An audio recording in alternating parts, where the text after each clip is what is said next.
ಭಾರತೀಯ ಚಲನಚಿತ್ರಗಳಿಗೆ ಕೇಂದ್ರ ಸರ್ಕಾರ ಕೊಡಮಾಡುವ ರಾಷ್ಟ್ರ ಪ್ರಶಸ್ತಿ 2022-23ನೇ ಸಾಲಿನಿಂದ ಇವತ್ತು ಘೋಷಣೆಯಾಗುತ್ತೆ. ಇವತ್ತು ಭಾರತದ ಪ್ರತಿಷ್ಠಿತ ರಾಷ್ಟ್ರ ಪ್ರಶಸ್ತಿಯ ಘೋಷಣೆ. ಇದರಲ್ಲಿ ನಟ ರಿಷಬ್ ಶೆಟ್ಟಿಗೆ ಒಲಿಯುತ್ತಾ ರಾಷ್ಟ್ರ ಪ್ರಶಸ್ತಿ ಕಾಂತಾರ ಸಿನಿಮಾದ ನಟನೆಗೋಸ್ಕರ ರಾಷ್ಟ್ರ ಪ್ರಶಸ್ತಿ ಪಟ್ಟಿಯಲ್ಲಿದೆ. ಕನ್ನಡದ ಕಾಂತಾರ ಸಿನಿಮಾ ಅಷ್ಟೇ ಅಲ್ಲ, ಮಲಯಾಳಂನ ಮಮ್ಮುಟಿ, ನಟ ವಿಕ್ರಾಂತ್, ಘಟಾನುಘಟಿ ನಾಯಕರೆಲ್ಲರೂ ಕೂಡ ಈ ರೇಸ್ನಲ್ಲಿದ್ದಾರೆ. ಬಟ್ ಕನ್ನಡಕ್ಕೆ ಈ ಪ್ರಶಸ್ತಿ ಬಂದರೆ ಖಂಡಿತವಾಗಿ ಕನ್ನಡಿಗರೆಲ್ಲರೂ ಕೂಡ ಸಂಭ್ರಮ ಪಡಬೇಕಾದಂತಹ ಸಂದರ್ಭ.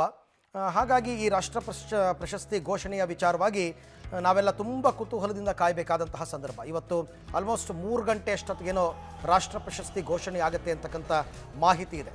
ಕಾಂತಾರದಲ್ಲಿನ ಅಭಿನಯಕ್ಕಾಗಿ ರಾಷ್ಟ್ರ ಪ್ರಶಸ್ತಿಯನ್ನು ರಿಷಬ್ ಶೆಟ್ಟಿ ಅವರು ಪಡಿತಾರಾ?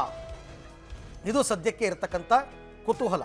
ಬೇರೆ ಬೇರೆ ವಿಭಾಗಗಳಲ್ಲಿ ನಾಮಿನೇಟ್ ಆಗಿರುತ್ತೆ ಕಾಂತಾರ, ಇಲ್ಲ ಅಂತಲ್ಲ. ಅದು ನಿರ್ದೇಶನ ಇರ್ಬೋದು, ಛಾಯಾಗ್ರಹಣ ಇರ್ಬೋದು, ಎಡಿಟಿಂಗ್ ಇರ್ಬೋದು, ಸಂಕಲನ ಇರ್ಬೋದು, ಮ್ಯೂಸಿಕ್ ಇರ್ಬೋದು. ಬಟ್ ಹೆಚ್ಚು ಎಕ್ಸ್ಪೆಕ್ಟೇಷನ್ಸ್ ಇರ್ತಕ್ಕಂಥದ್ದು ರಿಷಬ್ ಶೆಟ್ಟಿ ಅವರ ಅಭಿನಯದ ಮೇಲೆ.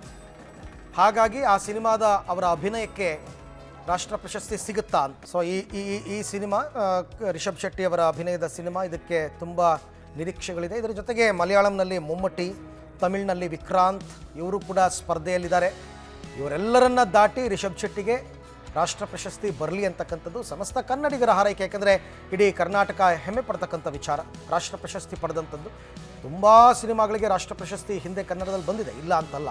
ಇದಕ್ಕೂ ಬರಲಿ ಅಂತಕ್ಕಂಥ ಆಶಯ. ಅದು ಆ ಕುತೂಹಲಕ್ಕೆ 3 ಗಂಟೆ ವೇಳೆಗೆ ತೆರೆ ಬೀಳುತ್ತೆ.